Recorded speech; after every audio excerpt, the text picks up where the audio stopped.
fast on this, but you look down there, it's the second anemone, old Cookie, then mess with and mess with and mess with until it has disintegrated and passed away.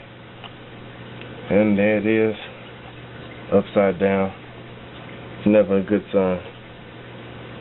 She's literally sat there and messed with this anemone, messed with the first one until they died.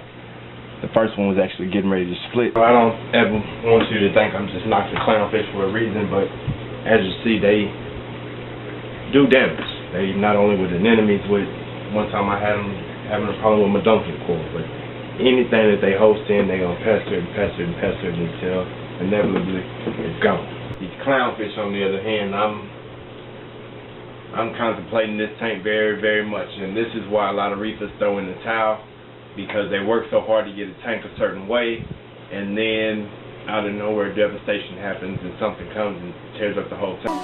Maybe you should pull the fucking trigger. Pull the trigger. Ain't nobody gonna do for you. Because that's problem number 2. First problem is quarantine tank's empty again.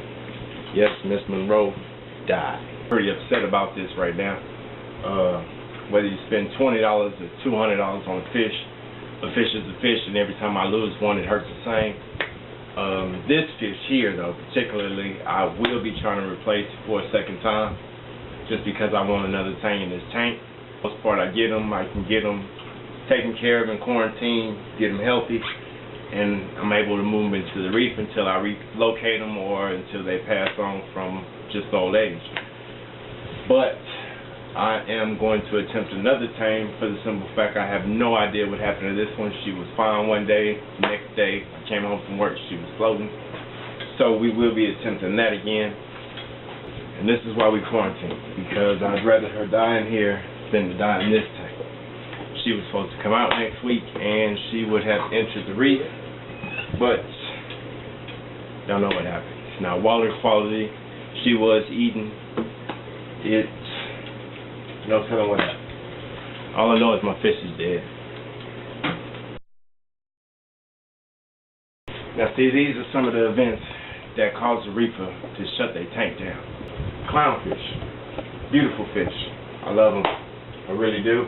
But they are one of my, I guess, top pest fish.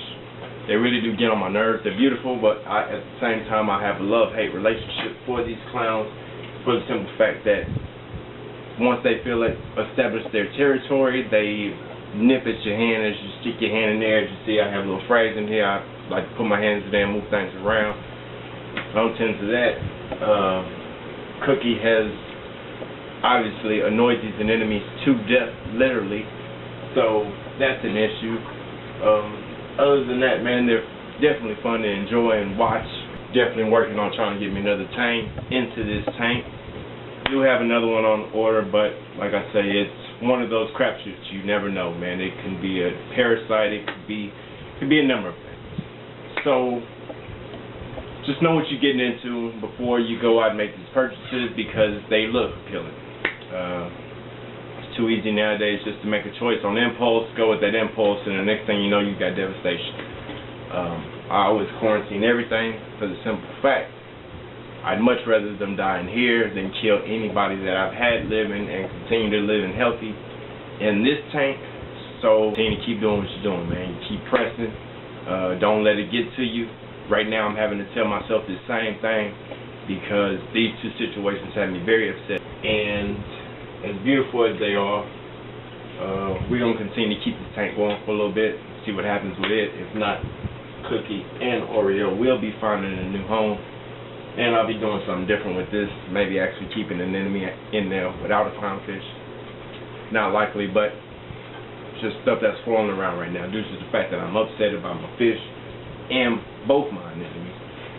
So I'm going to get all this cleaned up. You folks enjoy your reef.